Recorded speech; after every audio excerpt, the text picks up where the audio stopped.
Hello, everybody, and welcome back to You Can't Win. This is Tom here, and I'm joined by Don as usual.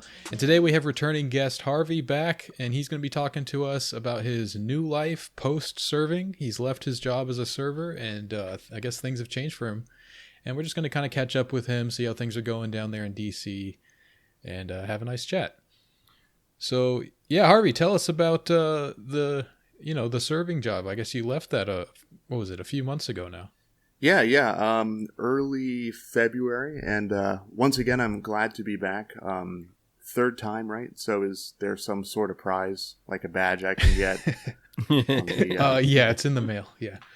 Discord? Okay, cool. I'm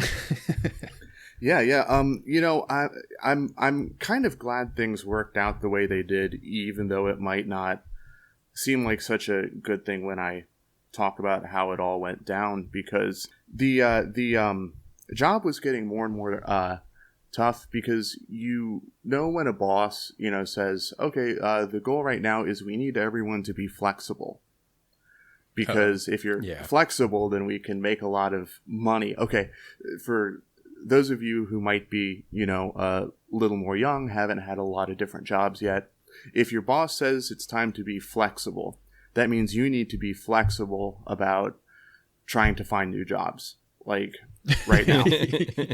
Yeah. Because it means that your job is about to get very, very bad, which was the case with me, because it used to be I was on a nice sort of like 9 to 5 run, and then he said, okay, well, because one person got let go, and so I had to take on basically her work, and so my boss said, okay, we're going to switch it so that you don't work during the day, you work at night, and then you do a couple runs on the weekend, and you're good.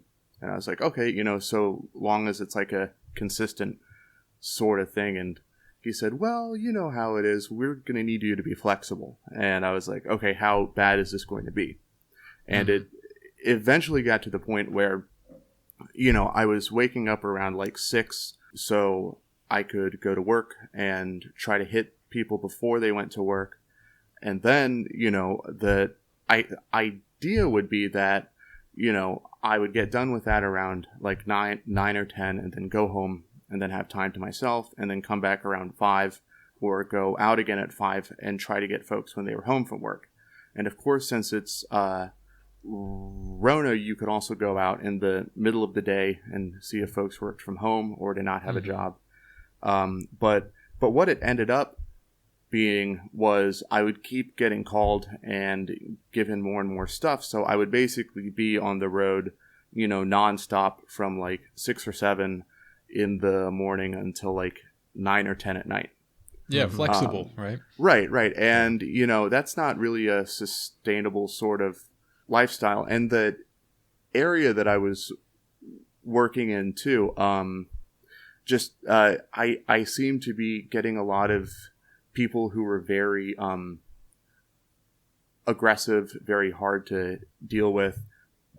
So you had that on top of it all day. And then I think they were getting sort of like desperate to take on any job that would pay. And so kind of one of the last straws for me was on the day of the quote unquote insurrection. Remember that? Yeah. Yeah. They got a request for someone to go try and serve Trump. And I mean, first of all, like you can't serve Trump. And sorry, this actually wasn't on the insurrection. It was one of the protests a month or two before that, I think. My wife is saying it was the day after. Personally, I forget. So, but whatever it was, like usually when I get a job like that, I know it's not going to work. So you just like go and you explain what you're trying to do, and you try your best, and then they say, no, we're not going to let you into the White House to serve Trump. Yeah. So you need to leave. But with this one, I explained that to them, and the client said, okay, well, if they don't let you in, you need to drop serve the guards at the gate. And I thought, okay, well, this is going to end really badly. And of course it did, because, it was this huge, like, pack of stuff too that I had to try to bring. So from the point of view of the guards, I was this guy asking to see Trump, and then they said no, and then I dropped a mysterious, like, pile of crap and, like, walked back to my car. And so,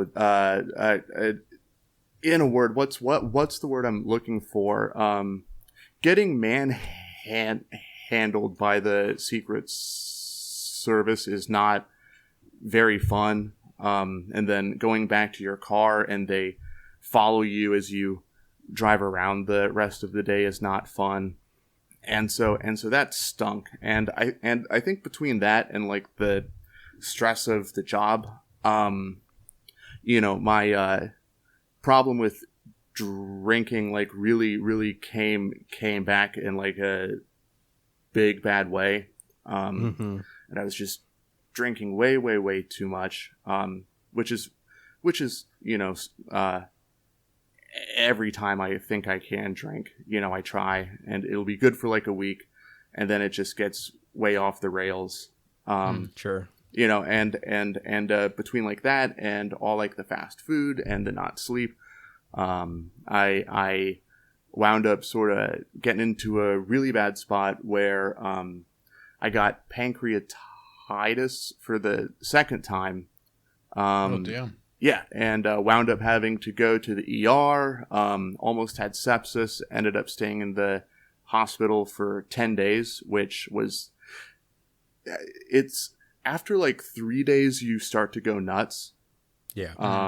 And so 10 days was tough, and a social worker while I was there, and extremely perked up the whole time. They had me on a nice drip of stuff to make the pain less bad. Because if you get that, it hurts really bad.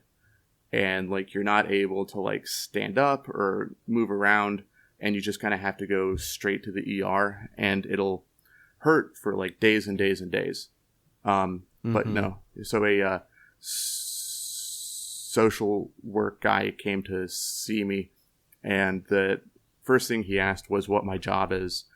And so the first thing he said was, well, you need to quit that job, or else you're going to end up back here because, you don't know how to deal with stress that well if, you end up trying to, like, drink your way out of it.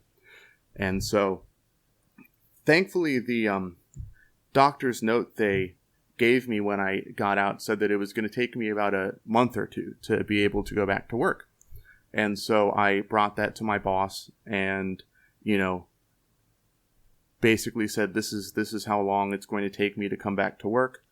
And then when I come back to work, I'm just not going to be able to sort of do the same workload that I did before, because it's going to lead to X, Y, and Z as it has in the past. And what might be smart for you to do is to just let me go. And so doing that, I'm pretty sure it's not the way you're supposed to do it. And if someone from the DC employment office is listening to this, this is a lie. This did not this did not cool. go down at all. If they listen to this show, they're probably cool, but I wouldn't worry about it. So I was able to both, like, leave my job and start to collect UI, which made the transition out of that quite nice, because I'm making as much on the dole as I made at work. And so, nice. I'm thinking maybe never go back to work again and find a way Sure. to just keep the dole going for years and years. I think that's the dream. Yeah. Anyway, so yeah, that was late January, early February, and since then, life has been good. I didn't realize at the time how much stress I carried, like, day to day. in that job, and I thought that I was compartmentalizing it pretty well. But in retrospect, it was making a lot of things in my life sort of tough to manage. So the past few months have, not being at work, being on the dole, have been a chance for me to I guess get my brain wired the right way again, and be able to get used to not being stressed out all the time. Getting used to trying to take care of myself, like go on walks and eat right and all that stuff that I wasn't able to do for the past 3 years. And of course it's just been nice to be home with my wife all. I missed out on a lot of time with her because of work stuff, and that's like I think that's been the best part, is being able to go back and like work through and like move on from that with her. So it's been nice, but there are some downsides too, in that I've discovered that I'm pretty lazy, and so it's easy for me to just sit around the house all day and do like absolutely jack shit, like not and like not even do stuff that's like fun, just like sit on the couch and like, oh, I guess I'm gonna be on my phone for the next 12 hours, and then at the end of the day I'm like, why do I feel terrible? I was on Twitter all day. Fuck. Every time, So yeah. So how's your health doing now? Like you I assume that the infection and whatnot is gone, but like have you been doing a lot better, or? Yeah. Health is good. I've lost a lot of weight. I've been having fun sort of not being in the car all the time. It like trying to go on a long walk. I was shocked that, I used to be able to walk, and now, I can't even walk to the bus stop without being like, so, getting fit for that again has been nice. But yeah, but yeah, health is good. Mental health is nice too. Been on Wellbutrin, which is like a nice way to sort of get your brain lit, and I mean, I think how that stuff goes. So yeah, that sounds great. I mean, I'm glad that things seem to be working out okay. I mean, that sounded pretty rough for a while, but yeah, I mean, that stuff. Yeah, go ahead. Sorry, I mean, like the hospital stuff was bad, but it was also good because I got to like take drugs and watch kung fu stuff all day. Yeah. Sorry, that's just a joke. Worse, yeah. It sucked, but sorry, you were saying. Yeah, well, I was just thinking the things you were saying about how you thought that you had your stress kind of managed pretty well, and then once you're sort of out of that situation, you kind of look back on it, you realize that it really wasn't working, that it was actually like having these pretty strong negative effects on your life and stuff. It's just funny how that always kind of works like that. You know, when you're in it, you kind of feel like, I got this going, I'm surviving day to day, things are going okay. Yeah. And then something changes and you realize like, wow, that was not good. And I can just think of like a bunch of different things that have happened like that to me, just like whether it's like a living situation that I thought was okay, then I changed that up and I realized like, wow, that was really bad. I can't believe I just was okay with doing that for so long. And yeah, it's just funny how that works. And what's wild about that stuff too is how much time you can just lose. Yeah. like doing that, like, oh yeah, I'm fine, I can make it day to day type stuff. It's not the best, but I'm fine. And then 3 years zoom by, 5 years zoom by, and you're like, oh fuck, I'm miserable. This is terrible. Yeah. Yeah. But yeah, it just makes me think like, I don't know. I always think about this with like social media stuff. Like sometimes there's people that you kind of just like check up on them every once in a while. You kind of like don't think about them for years. And then you like, oh yeah, what's going on with that guy? And you look them up on Twitter and it's just like the same stuff that you remember from like the last time you looked. And it just kind of, I don't know. It gives me the sense of like, oh my God, you can really just waste an entire life just doing nothing, being stuck in the same thing. And it doesn't even necessarily mean that person is like that. It just means like, I don't know, it just kind of rings a bell for me that like, hey, you have to keep moving and try to like improve things for yourself all the time, or else you'll just get very comfortable with just stuck in the mud, Absolutely, yeah. And I mean, and I don't know if like, being able to be on Twitter all day makes that worse or not. Like, I think that person would probably be wasting their life anyway, but at least on Twitter, right? Like, you can go and look at it and have a record of that you can see. And then by doing all the posts, I think they're also able to maintain the illusion for themselves that like, it's like, oh yeah, I can go online and talk to folks. My life is fine. I don't have to grow. I can make the same joke once a week and get 20 likes for it, Mm-hmm. Yeah, and there's always something that kind of makes it feel like it's a new day. There's like some crazy new thing that requires my attention and my input on the topic. And then it's like just doing this every day, Yeah, I think like the news is so bad about that. Yeah. Yeah, the news cycle. Yes, I mean that's like their job is just to shovel this stuff. Yeah.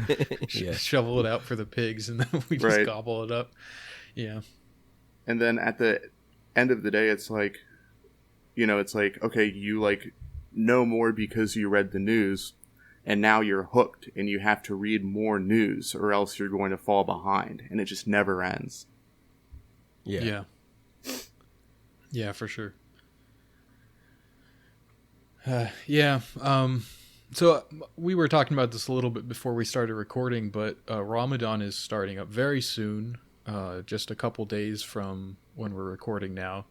And this is just always I don't know, I really need a kick in the butt to kind of reprioritize a little bit with my religious practices and stuff. Like I've been pretty busy the past couple months. Like I've talked about this previously on the podcast, but like we're moving and it's just been kind of a hassle. All the one apartment that I first talked about that I thought I really loved and I thought we had a good chance of getting it, that fell through. We found another place that I liked, that one's fallen through. So it's just been kind of a constant, I don't know, every step we take, it's like what's his name, Sideshow Bob stepping on the rakes, Yeah. Yeah.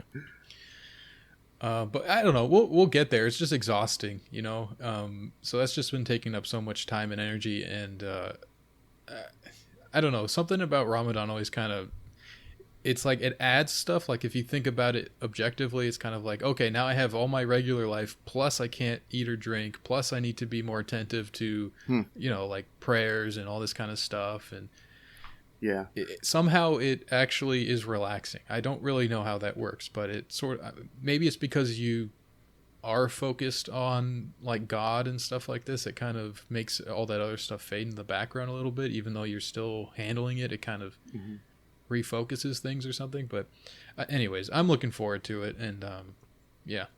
How did your Easter go? How did all of that go? And Lent, I guess.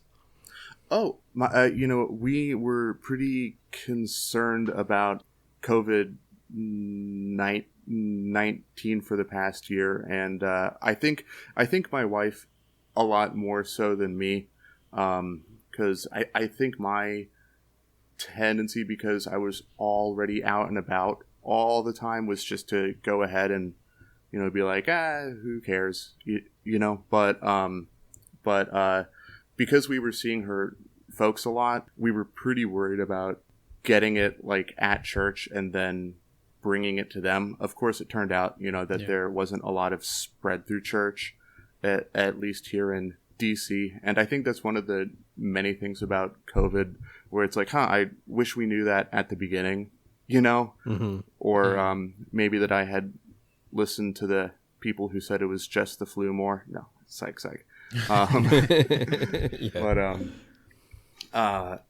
But no, so we have begun to go back to church. We started on Holy Week, so Holy Thursday, Good Friday, and then we skipped the Vigil Mass just because we didn't want to stay up that late, and we ended up going to church at 8:30 in the morning again, which is a nice way to start your day. Going back to confession for the first time in a long time was great because, after like 6 months or a year, you do build up a lot of sins, that could well send you to hell. And so it feels nice to get those off your chest. And how long does a confession take after like a year? Like, do you sit there and have like a big list and you're just like paging through? Yeah, the way I used to do it was there's a confession app on your phone, and the one that I used took you through all of the 10 commandments, and then like stuff that would count as all of those, so you could just like scroll down and be like, did I pray every day? No. Did I curse? Yes. Jack off? Yes. And just go. And then so when you get into the booth, you can just go like boom, boom, boom, boom, boom. And because like you for me with confession, I'm sure a lot of people do just go in and wing it, but for me, I always try to be very scrupulous about making sure I don't leave anything out, especially if it's like something I have a mental block with, like admitting to myself that I did, Sure. And so making sure I like take the time before and like really think about it and get a bunch of stuff on a list, then it becomes a much more I think like enriching thing, because you don't have because the worries are gone, both like when you're in there and then when you leave. And of course, like, God knows your heart and he knows what you meant to say, but it does feel really good to actually make sure you say what you meant to say, Mm-hmm. Yeah, sure. But yeah, and then in terms of Lent, I was reading a book by Father James Martin, the Jesuit on Twitter that people get mad at because he's nice to gay folks. He's like the people he's the guy that people get mad at for being like too liberal and stuff. Yeah. He's a kind of a lib, but he did write a good book called The Jesuit Guide to Nearly Everything, and I read through that and started to try to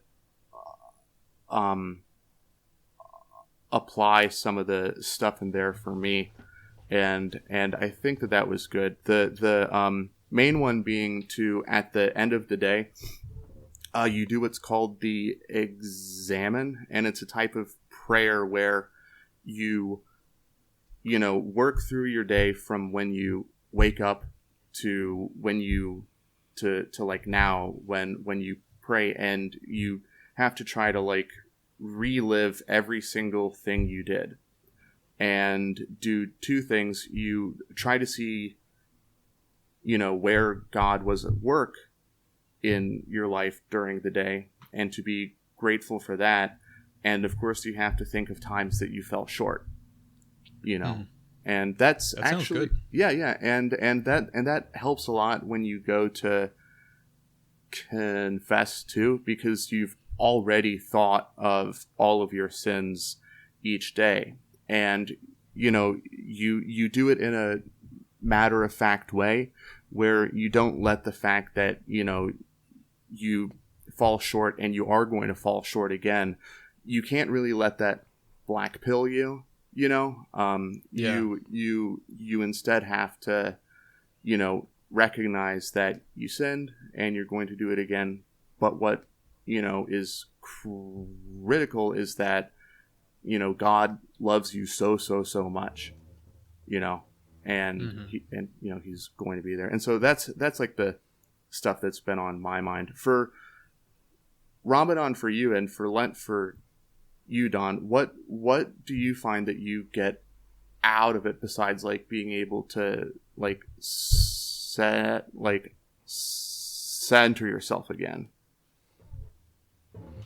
Well, I'll go first. Is that I did a very bad job this Lent. Like there was no, I don't know. I kept trying to think of stuff to like do differently or something, especially beforehand, and it completely went off the rails. My original thing was that I was gonna like the last 2 years in a row I had stopped using Twitter for a while or something like that, and that I was like, I'm gonna do that for like the whole 40 days or whatever it is, you know, like, and then I just that completely face planted because I was like, well, I'm probably not gonna do that. Number one, I'll probably end up coming up with weird rules or something.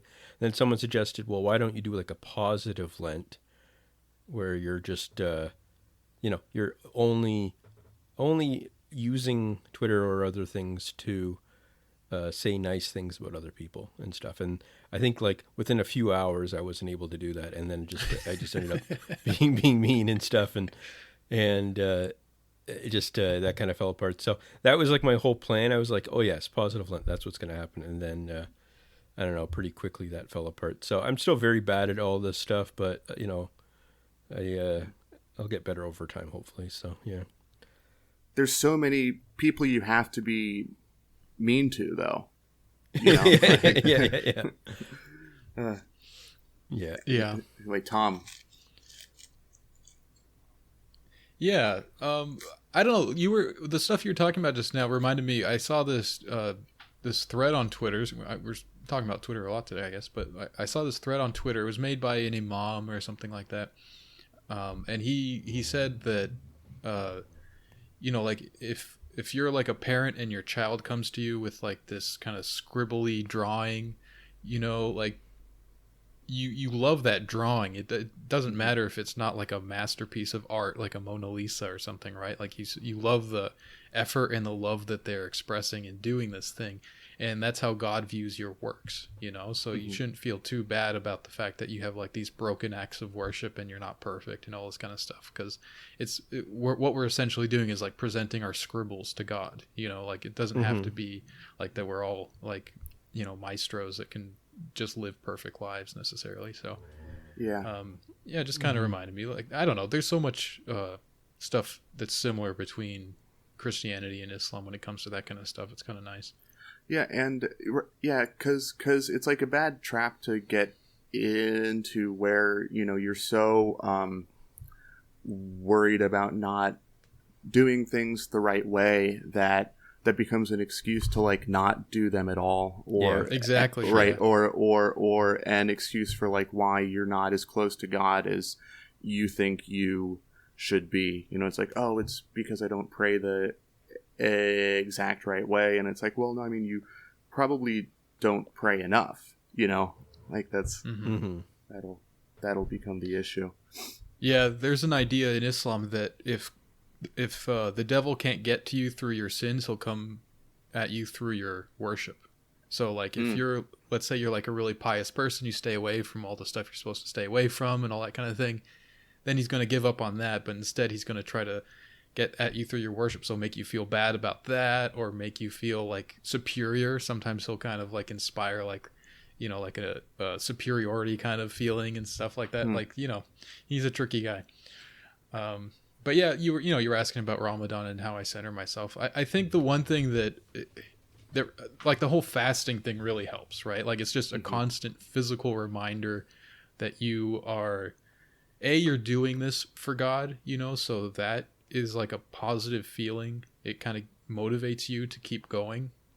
You don't want to like break the fast because you kind of just feel like, well, each day you kind of start, and the first week is like the hardest week. After that, at least for me, it's pretty easy and it kind of stops feeling like such a thing. But the first week, it's like you start it, you don't want to, like if you break it, you have to make it up again. So it's like there's a little bit of like well, I started this, I want to finish this so I don't have to do an extra day, right? Because then you're just adding hours of fasting. So there's that kind of like calculation going on. But there's also just the idea of like, whatever I've done, like I'm doing this is going to be something that forgives me of sins that I've made in the past year. This is one of the most beloved acts of worship that a Muslim can do. So it's just like I don't know, that's a strong motivator to keep doing it. And there's like other components to the fast. So it's not just necessarily about the food and drink, which it definitely, that's always on your mind because you're just hungry and thirsty. And so you're constantly thinking about, I'm doing this for God, right? And it reminds you that how needful you are of God. Mm-hmm. But there's other parts to the fast, right? Like you're not supposed to like say bad things. The prophet said something like, he who fasts without guarding his tongue, like God has no need for his fast, that kind of stuff, where it's like you also need to be on your best behavior and try to, just be like a good person and everything too. So it kind of just promotes this general like goodness in you. You just want to be your best, and that's just a good feeling. When you kind of are motivated to do that, you just feel good about yourself. You feel good about life, and it kind of just snowballs. I don't know. It's it all just kind of works together, I guess. Mm-hmm. Yeah. So having that sense of peace, during the day, and like practicing being at peace and allowing that to build, I'm sure helps you take like the bad things that are going to go on during this time in stride. Like there's going to be a lot of stuff the next month, yeah, for sure, that's going to try to get you to lose your peace, and lose sight of the prize. But no, yeah, that sounds nice. It is really nice. Yeah. It kind of reminds me of what you're just saying. It reminds me of what's his name, Talib. He talks about like skin in the game. I think when you're like fasting for Ramadan, you feel like you have more skin in the game, so it kind of like promotes that. Like if it's just like some regular day outside of Ramadan, if something annoys you just don't have anything else. Like I don't know, there's sort of like this unthinking, like you just respond to it immediately, maybe without thinking about like the broader context. And maybe that's really what it is. Like Ramadan kind of just helps put things into context of like, I'm here as a servant of God. Like he has certain things he expects of me. I want to do my best, all that kind of stuff. And so that's always on your mind, That sounds very Lindy. Well, yeah, I guess fasting is a pretty Lindy thing. Yeah. Yeah. In the Quran, it does say fasting has been prescribed for you as it was prescribed for people before you. So yeah, so there you go. I think that if you went and referred to it as a Lindy fast for like a month, people would get really ticked off and be like, "Stop saying that." Yeah, I think that would annoy everybody. Yeah, that's a good one. Yeah. Yeah, well, I don't know, man. I'm happy to hear that things seem to be going pretty well. I'm glad that you're kind of enjoying the NEET life. I don't know if this is new to you or whatever, but welcome to the club. Yeah, I've never been a NEET before. I've always had a job, and this is the first time that I haven't either had a job or been looking for a job for more than a few weeks. So it's sweet. I just need to find a way to, because like there are chores and like things that I want to do, and it's the classic thing where like the longer you don't do them, the more difficult they are to start, and and so you like look at a dish that's not done, and it's like, fuck, I need to do that, and then you don't, and you feel bad about it, you know. Sure. It's tough to do it. Do you have like stuff that you're thinking about for the future now? I mean, I feel like, you know, it sounds like you're not going to go try to get another server job ever. No, is there some no. is there some field that you're thinking of trying to get into or something? Or so I mean, this is the part that's like, and I need to fix the way that I think about this, because it's discouraging when it should be something that's not, in that I don't think that I would be successful in a office type job again. I always struggled with those in the past. And I don't really want to do anything that's serving or like PI type work, because, you know, that's just not how I want to spend the rest of my life. So I'm kind of at a point, age 29, where I'm gonna start new. Yeah. And I have no idea what I might be good at or what I might want to do. So I'm thinking I'm just gonna try something new and see if it sticks. And if it doesn't, you know, but if it does, Twitter user at YarlsP, I think, gave me some good advice where he said to just go and look at all of the trades in town, the unions that are doing the apprenticeship stuff, and just go with which one seems cool. So yeah. I think I might try to do that, but I'm worried that I'm like, you know, too much of like a weak, soft guy for the hard hat type work. But, you know, I think I'd be fine at that, and I think it would be nice to sort of have a skill and make a lot of money doing it.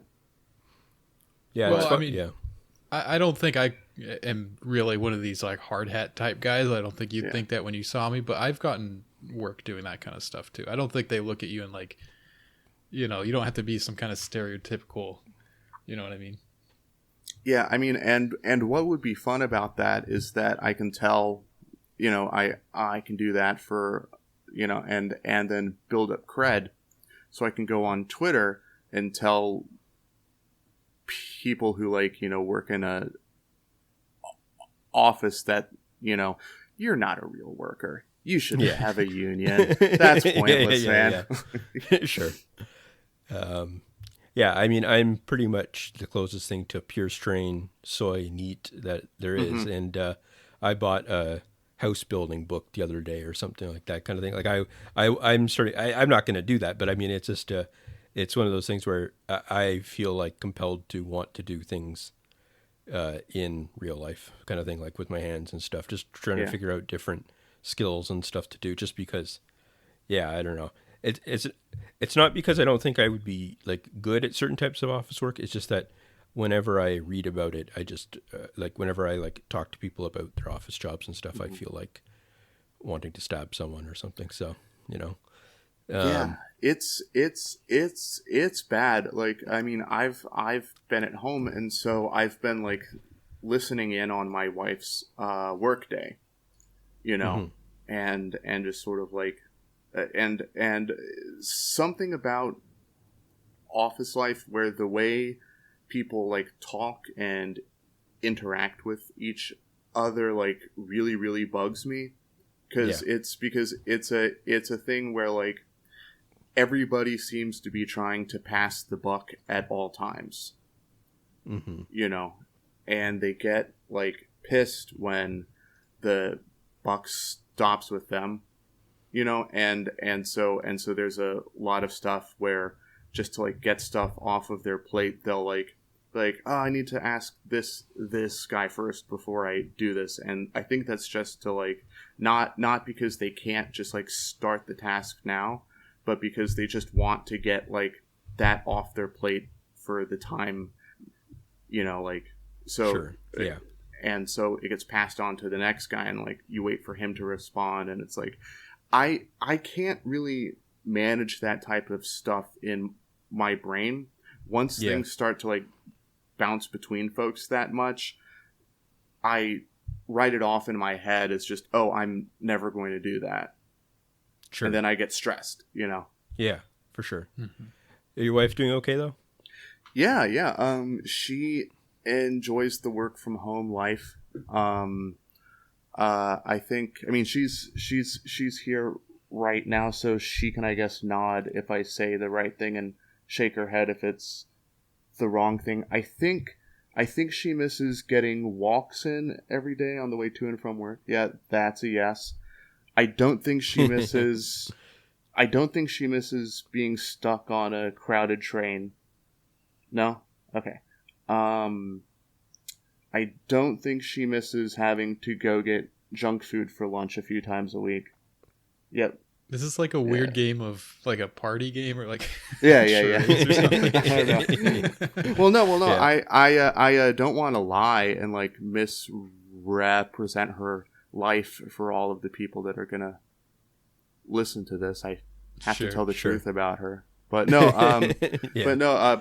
life is really, really good for us, and for her, she's done well, I think, with the whole work from home life, because she just gets to listen to tunes all day and hang out with our dog on the couch, you know, while she works on her laptop.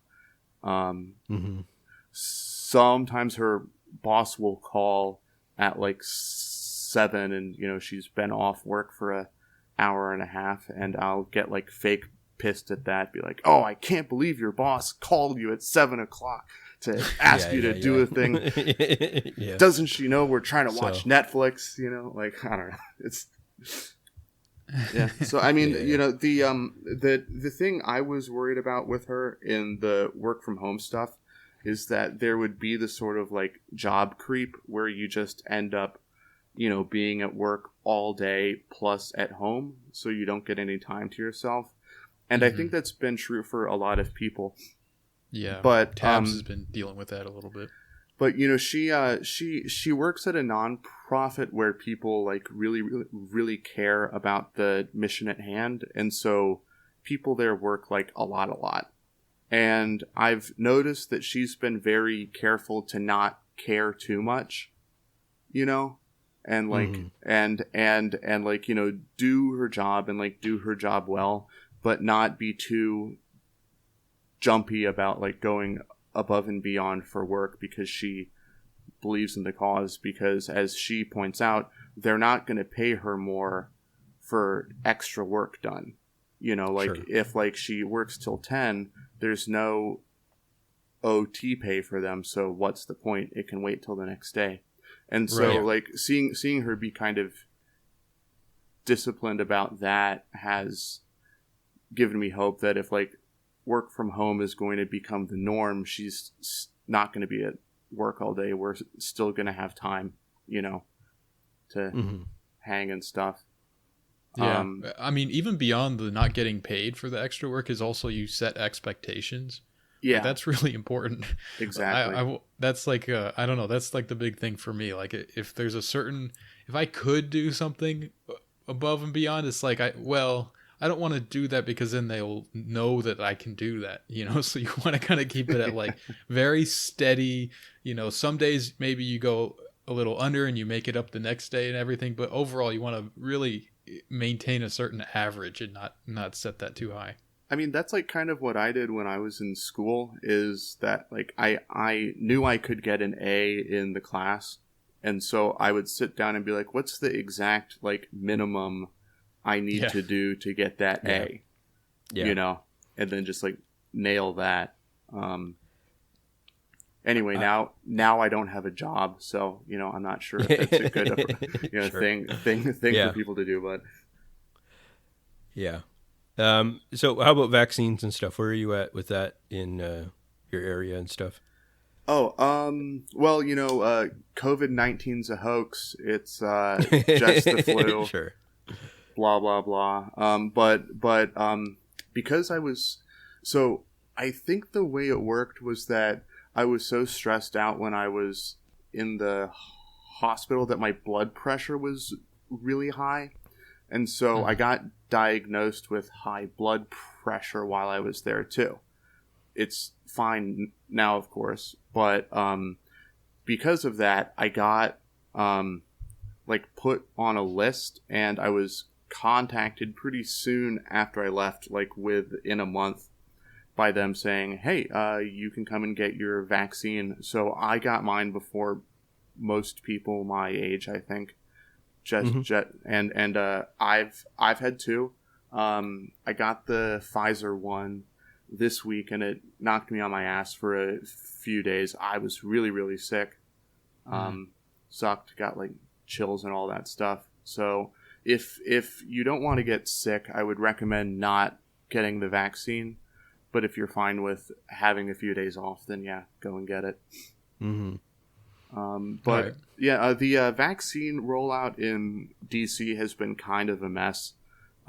People have been having a tough time getting theirs here because you have to go through like a web thing on that the government made, and then like they get in touch with you, and just like most folks say that they haven't been able to get it through that, so they've been going to Maryland or Virginia to see if they can get theirs there. But the but the rollout is going like very well overall here. I think that there's a sense of optimism in the air that wasn't there a few months ago. Yeah. And that's been nice to see. Do you think you'll be able to DJ this summer and stuff, or stuff like that, or?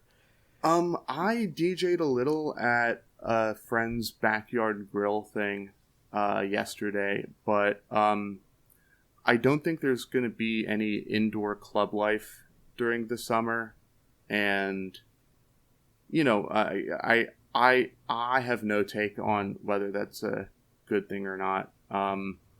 I think there might be some outdoor stuff, and I know people are discussing like when would be the right time to do that. Do we need to make people show their vaccine passport before they come in? So I'm sure that whatever they do, a lot of people are going to be really mad about it. So I'm looking forward to the next few months. How are things going where y'all live with that stuff? Before we get to that, I was just wondering, have you considered doing like Fortnite DJ shows or anything like that? Fortnite DJ shows. That'd be fun. Going on Twitch, you know? That'd be fun. I did one live stream, actually two over the course of Rona, but there's been so many, and just like it was depressing for me to see like everyone doing a live stream, and then I'd log into the stream and there would be like 3 people in there. I was like, oh man, this sucks. Yeah. Anyways, Tom, how are things going there? They're going okay. I guess like cases are going up for school children, which is concerning, I suppose, but maybe that's spring break related.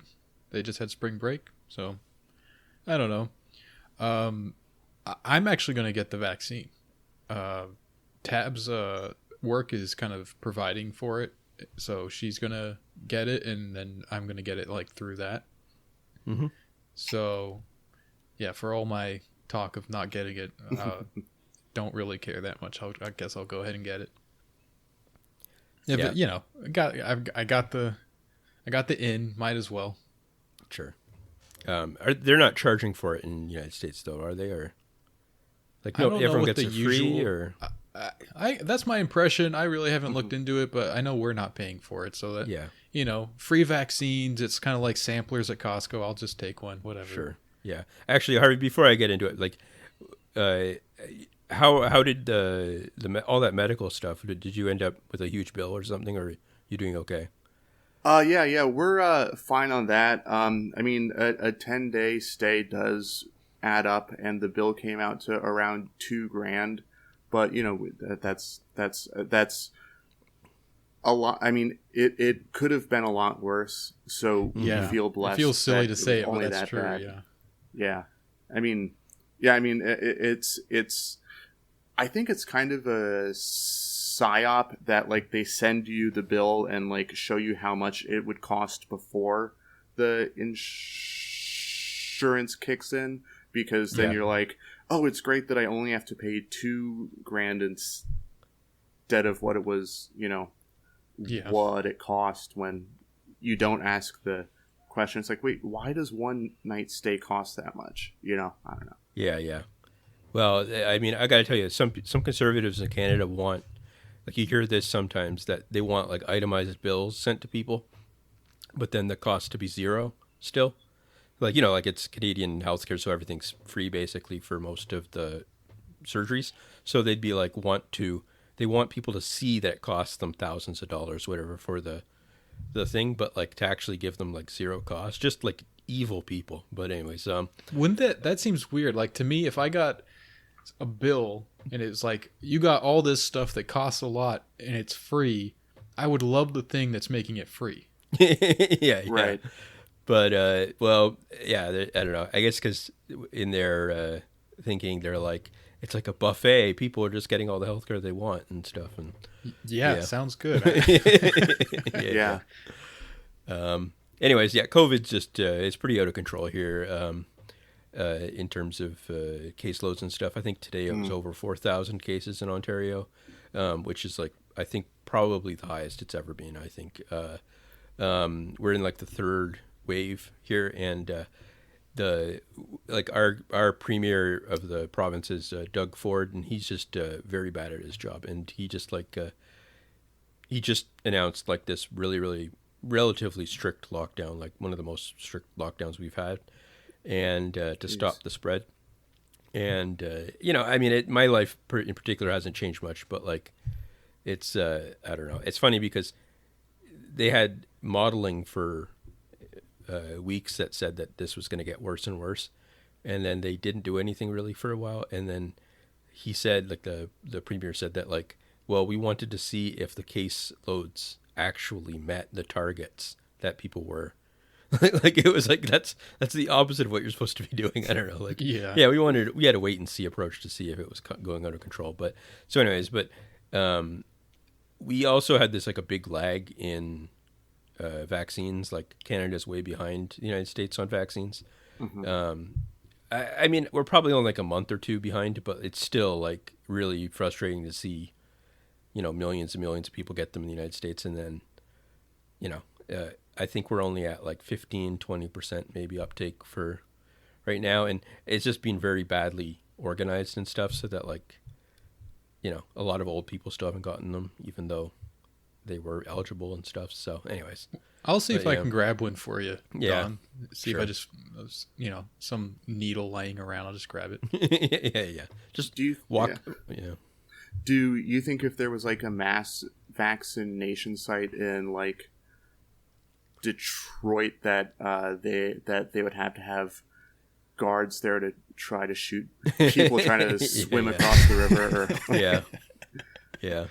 I don't know. It's a strange situation, but yeah. I saw like some big protest the other day too, like yesterday or whatever, in like a big park in Toronto. Just like, it looked like hundreds of people just all crowded together, being like angry that they're shutting down restaurants again and stuff. And I'm just like, I don't know. It's funny because Canada kind of coasts on everything being slightly better than the United States. Yeah. And a situation like this is very clear where, I mean, we're still laughing at things that, like, seeing that the Texas Rangers game had like a home game, whatever, and just full stadium, and you're like, wow, what's going on in the United States? But yeah, I don't know, not great. But I don't know. I mean, in my situation though, I just chill out and I'll get it eventually and stuff. So yeah. I mean, I think like, both in terms of like our more widespread vaccine rollout, people here, I mean, like we've basically kind of like memed ourselves into believing that it's done. And so whether or not it is, we're going to continue to behave as if it is. And I think that's fine. Yeah. I think things will basically be okay here. And I don't really have a lot of like, like patience for the guys who are like, oh no, we need to lock down again until next year, and your life is going to suck for, the next 20 years, blah, blah, blah. It's like, you know what? It's in people's hearts, it's done. And that's what matters. Yeah.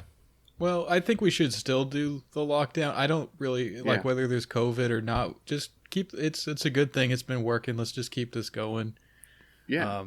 You were talking about enjoying all the time that you have with your wife now. That's like something I've been enjoying. So I think that everyone should stop being so selfish and kind of let the lockdown continue so I can kind of keep having this good situation. So absolutely. Who knows? Maybe there's another COVID just around the corner. I don't know. One can hope, right? Yeah, right. Yeah. Although I think we probably were really lucky this happened now and not like 20 years ago or something. I feel like it would be even crazier, and then like the vaccine rollout would have taken a lot longer and stuff. And I don't know. I just, we I don't know. I feel like it came at a pretty good time for us in our history. Yeah. And like the thing is, I think I actually would want to try bat soup, but I know that if I went to a restaurant and asked for it, somehow I'd go to jail and like be in the news and all that, Yeah, that would be kind of funny. And Don, one of the funny things is that in like 4 different group DMs I'm in, people will post like your like burn of the day that you like to do in the replies, and so like I never miss those because they get posted again across like 4 different ones, and folks like, he don't miss, he's the funniest man of all time. Yeah. Is there one of those you've done recently that you're especially proud of? Or I don't know. I forget them pretty quickly just because I don't know. It's one of those things where like as soon as I turn off my phone, I forget that Twitter exists for some reason. Mm-hmm. And then I like turn it back on again, and I'm like, oh man, what did I post? What's going on here? Why are people mad at me or whatever? So I don't know. It's kind of Did you see that guy that Lauren retweeted him? He was like being indignant about like people disrespecting Prince Philip, and then when you went to his profile, it was just all gay porn of like him. Yeah, I saw that. Yeah. I found that guy and sent him to a group DM, and behind the scenes of that is that I just got sucked into like scrolling like basically like gay porn on my phone the rest of the night because I was like, these guys are so funny. This is the funniest shit I've ever seen. Yeah. Corinne, look, they're gay. Like, do you have to talk about that in your next confession, that you looked at a bunch of gay porn? Probably, actually. Yeah, you better make a note. Yeah, I should probably bring that up. But I mean, there was a certain like joy and like love for life that all of these like old guys who post their cocks all day have, Yeah. And I was like, man, I wish I loved anything as much as these guys love posting gay porn on Twitter. My life would be so different if I had that level of joy for something. But maybe that's a thing I should work on and not be like, I wish I was a middle-aged gay guy. They seem so happy, Sure. I have a question about confession. Sure. since I've never done it. My only impression of it is like from movies and stuff, which I imagine is not very true to life.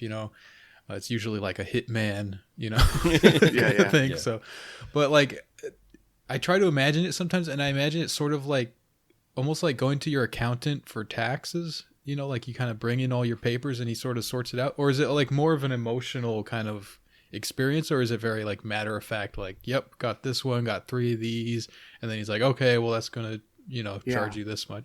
I think it really depends on who you are, and I don't really know a lot about how other people confess. I just know how I do it. And for me, it's always a very matter of fact thing. I just say what I did, and like talk about things that are on my heart. And priests almost 100% of the time say, thank you for the thorough, well thought out, thing. And I'm like, yeah, okay, cool, thanks. It's good that it's good that comes across. And I think it just depends on, I'm sure people get all sorts of things out of it in the way that they choose to do it. But for me, keeping it very matter of fact, and having faith that I mean what I say and that God's mercy is real is a good way to, prevent myself from getting too caught up in like, oh, I'm so bad, I'm so evil, blah blah blah. That's just never a good way to go. Yeah, in Islam, that's actually a kind of shirk. To think that your sins are so great that God won't forgive them is almost like saying your ability to sin is greater than God's ability to forgive. So it's actually a sin to think that way. Well, yeah, that's interesting. I don't know. It's just, I imagine priests that's got to be an interesting perspective. Like you get a fairly accurate representation of like what people's lives are like, so I imagine you. Yeah. I mean, like the average person doesn't phase you too much, like it's every once in a while, I guess you get someone who's like, wow, but yeah. Yeah. I mean, I think most of them just walk away from it at the end of the day, thinking, wow, people jerk off a lot, like, but yeah. Well, that's the other thing, because they're, I guess, not supposed to be doing that. So like that they must, I don't know. It's an interesting kind of phenomenon. Yeah. I mean, I just think it's cool that a priest can never tell anyone what I told him, Sure. That's, yeah. It's very neat that they never break the seal, so to speak, even if they get dragged to court. Yeah, is there legal kind of protections for that, the way like lawyers and stuff have privilege? Is that something I don't know for sure, but I'm like 99% sure that a priest can't be asked to testify in court about what he heard in the confessional, and if they do ask him, he can just say no, without going to jail or being held in contempt of court. Yeah, that's good. And someone was telling me that if you go in and say that you like killed, a priest can't say that for your penance you have to go turn yourself in too. So yeah, there's a lot of neat rules that I don't know about because I've never tripped them. I've never killed someone, so I've sure never had to confess that to a priest. Yeah, these rules are actually coming under a lot of scrutiny now because, I know in Australia they were proposing, someone proposed, I don't know if it was like some sort of commission or something, proposed changing the law because it creates a situation sometimes where priests will confess to other priests that they've abused people, right, and stuff like that, and then those priests aren't supposed to tell. the or at least they can not tell, whatever, like, like certain legal authorities and stuff like that. So there's sort of a concern about that, but it's very strange because it's not supposed to be like a caregiver position, really. It's like a mystical religious position, right? So it's not the same as, it's not even really the same as a doctor in some ways, because a doctor, like if you tell, in Canada at least now, I think this might have changed to this position in the last 20 years or so, but like if the three cases are if you're a danger to yourself, or if you're a danger to a child, if there's like ongoing danger, and then I think the third case is if in the past there has been some abuse of a child or something like that. Those are the three cases where if you tell a psychiatrist or something like that they have to tell the authorities.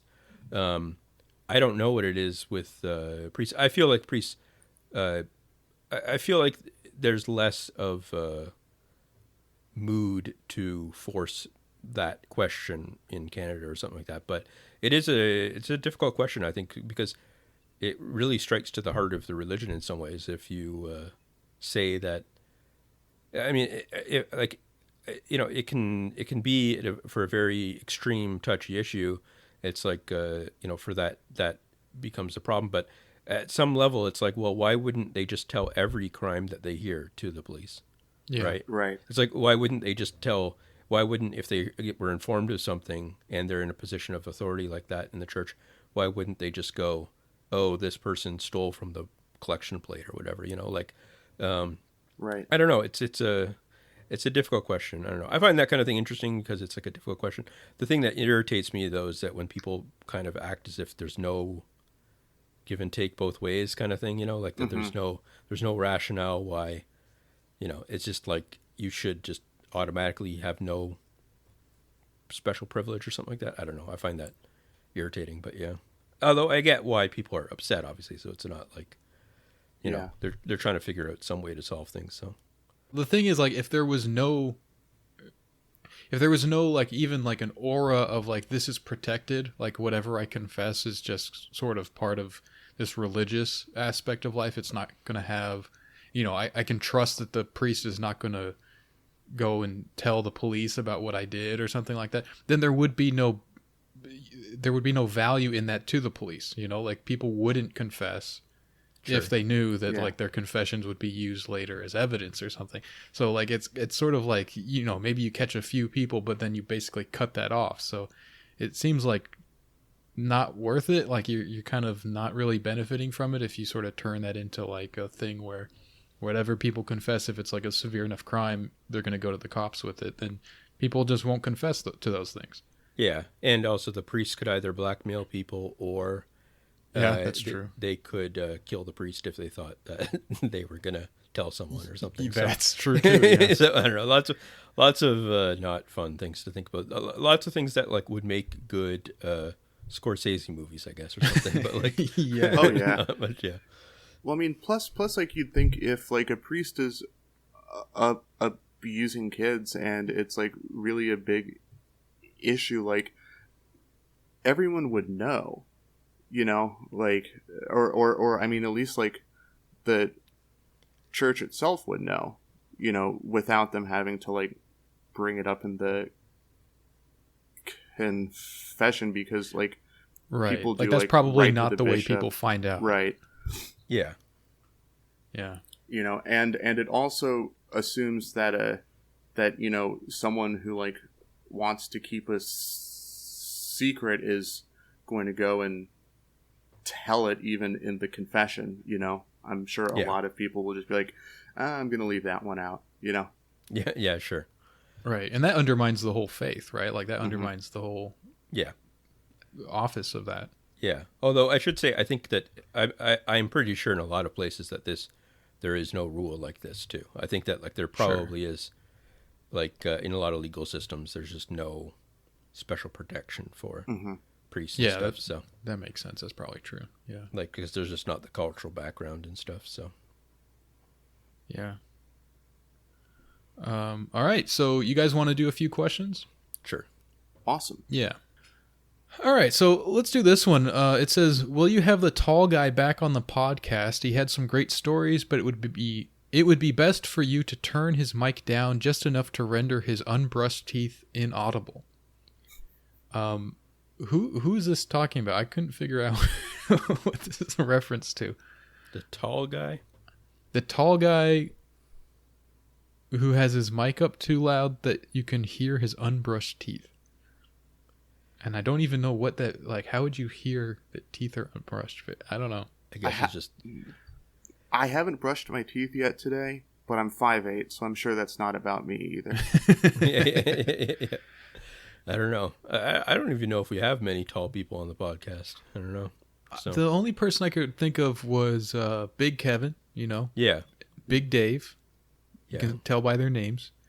And then Leo, I think, is tall. And then this comment almost sounded like Leo wrote it. So I was thinking that Leo was asking to come back on the podcast this way. Well, we should have him on soon, but yeah. Yeah, we should. He's been very busy. Sure. I've been talking to him a little bit. He's doing okay. He was in a little bit of a rough spot for a while, but I hear that he's doing okay now. So that's good. Yeah, that's good to hear. Yeah, and he may be visiting Chicago. That's kind of been a thing that has been sort of like on and off, and I think that is now back kind of in the on position. So yeah, maybe I'll get to hang out with him in person. All right. Are people who leave mean questions on your Curious Cat doing Satan's work? What about the white nationalist guy? I think the first ones are cursed, but the second is blessed and based. I don't know. Well, we did have the other day, we had some sort of black nationalist or something. Some sort of, remember we had one that was like accusing us of being crackers or something like that. I don't know. That was nice. Yeah. Nice to mix it up a little bit. Yeah. I mean, I don't think it's doing Satan's work. It's providing us with content. So unless this podcast is Satan's work, I don't think we can say that. Like, all your questions are good, even the really bad ones. I mean, some of them are not really questions. They're just kind of random comments. Like this next one right under this says, Pakistan needs more nukes. Pakistan needs more Sharia. Pakistan needs more Allah. So that all seems true. Yeah, hard to argue with. Yeah. I remember seeing some, like, I think it was like a Time magazine cover or something that had like Pakistan on it, and it said like the Islamic bomb ? And then it was about like them having nuclear weapons or something. Oh, and it's not about birth rates. Yeah. I thought that was funny, that like the idea that like Islam Islam somehow had its own bomb now. I don't know. Can you imagine like shaped like a crescent? Yeah. And then like imagine like the Vatican having its own little arsenal in Vatican City or something. So the Orthodox Church has one. It's an onion dome shaped bomb. Sure. Yeah. Everyone's got a little cute little design to it. All of that would be good. Again, like. Yeah. Anyways, go on, Tom. Oh, well, it was asking about the white nationalist guy. I think we gotta love our neighborhood white nationalist. Everyone has one, and you got to stay on good terms with people. Different strokes for different folks, Yeah. Yeah. Some of those types of guys used to follow me on Twitter, and a bunch of them got really mad at me when I made a tweet to the effect of like, there wasn't vote fraud. Like I got like maybe like 10 or 12 DMs from guys that were like, "You're an idiot," blah blah blah, and I'm like, I don't know why you thought I was a Nazi on Twitter. Yeah. Really sorry to let you down. It's kind of funny. That seems to happen with people who are like really like politics brained. Like they kind of just, they see something they agree with, and then they imagine you agree with them about everything. You're like 100% on the same page. It's not that maybe sometimes people just have like a reasonable point and they find some agreement and doesn't speak to anything outside of that. It's just like that one point makes sense. And then they get mad about it, of course, because that's what you're supposed to do. All right, this one's kind of interesting. It says, I've been listening to the pod at 2x speed to save time, and Don's voice sounds uncannily like Ben Shapiro's. Yeah, Yeah, we've been experimenting with this ourselves a little bit. Like we've been doing like editing the podcast at different speeds to see if we can get through it faster. I couldn't end up handling that because it does seem a little chipmunky, and Yeah, it does. I don't like to. I don't know. And you know the dumbest part though for me is that sometimes I'm listening to it for like I start to listen to it as if I'm going to learn new information. Yeah, Like, me too. I'm like listening to my own point about like economics or something, and I'm like, I can see where he's coming from that, you know. Like, Yeah. I don't know. It's I think weird. you get a little crazy after doing it for a few hours because I always take like little breaks constantly, like just doing, you know, because it's on the desktop, whatever. So I'm talking to people in DMs and stuff, and when you're talking to DMs, like you have to pause it sometimes because you lose track of what you're thinking about, and then so it takes hours and hours sometimes, and yeah, so you start to have a weird relationship with it. So yeah. Yeah, I found that playing it at 1.2x speed makes us sound like teenagers. We sound like we're like 16 years old. Like exactly. Like it doesn't sound like kind of weird. It sounds exactly like if we were like 16 years old. So if and that'll kind of speed it up. I know we're a little bit slower than some other podcasts. So if that sounds interesting to you guys, you should give that a shot. Mm-hmm. The fact that people like listen to podcasts at like 1.5 speed or 2x or 1.25x speed in the first place like really bugs me, because like are you that short on time, you know, that you have to listen to a podcast 50% more fast? Yeah. Yeah, I don't get that. Like if you have time for a podcast, you probably have the time to just listen to it at regular speed. Yeah. Right. Tom, what would you prefer? Someone listening to it on 1.5 speed or someone listening to it to fall asleep and missing the last half of the episode? The questions are often the kind of the funnest part. I think 1.5 speed. I think missing the questions is kind of a bad thing to do.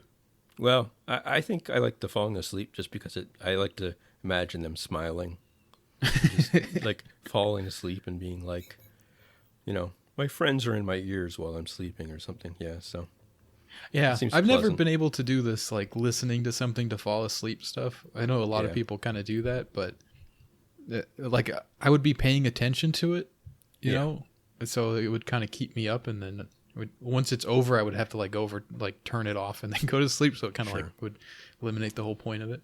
Yeah, I listen to music sometimes, to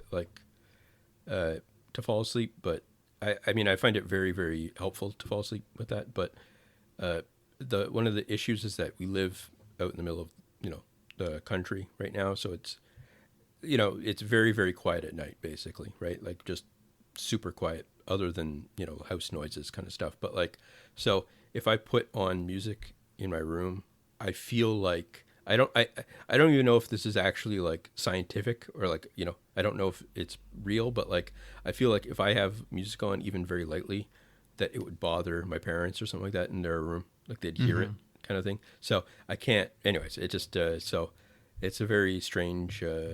Anyways, but like I don't know. I find it very, very helpful though. But podcasts are just again, like I would.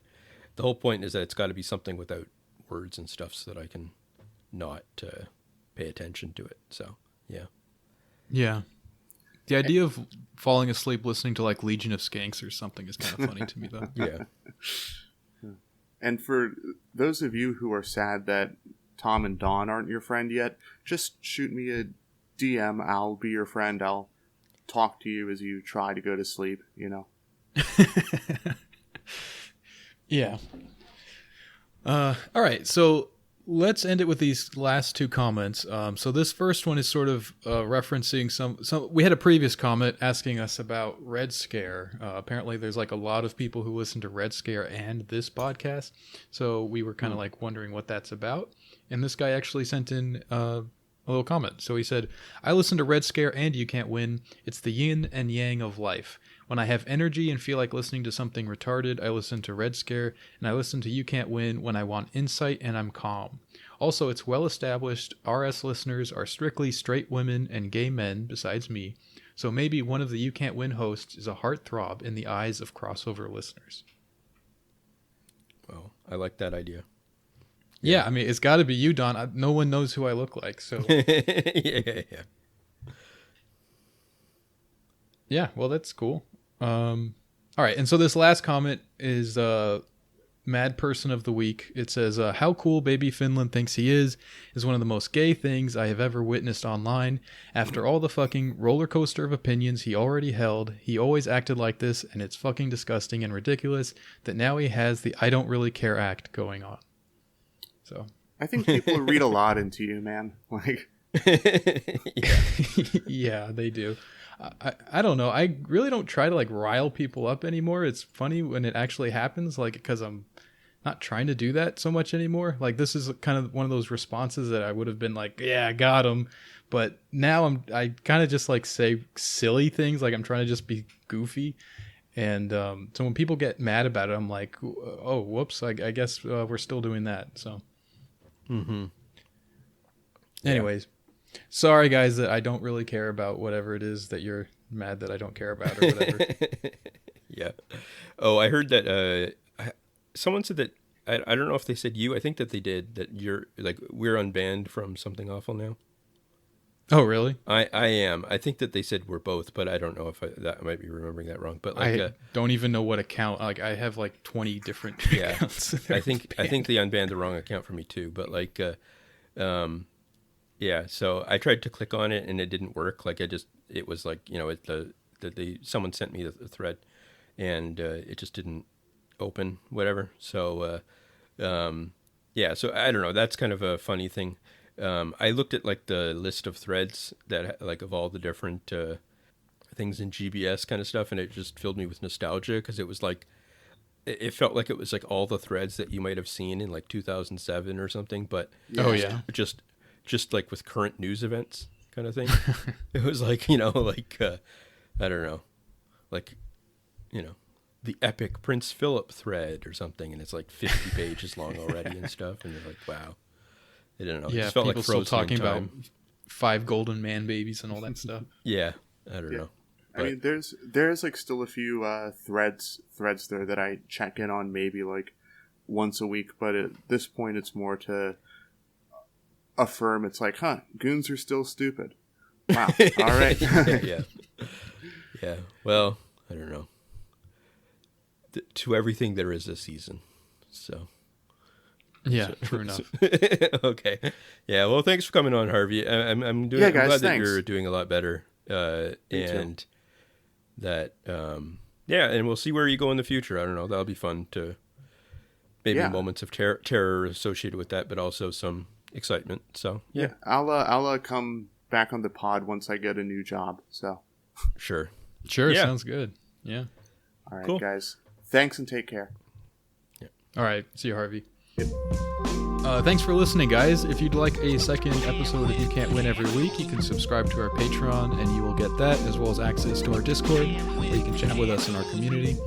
If you want to send in an anonymous question, you can go to the Twitter account at YouCanWinPod, and you'll find a Curious Cat link where you can send them in there. Thanks for listening, and we'll catch you next week. Bye, guys. Okay. Stop.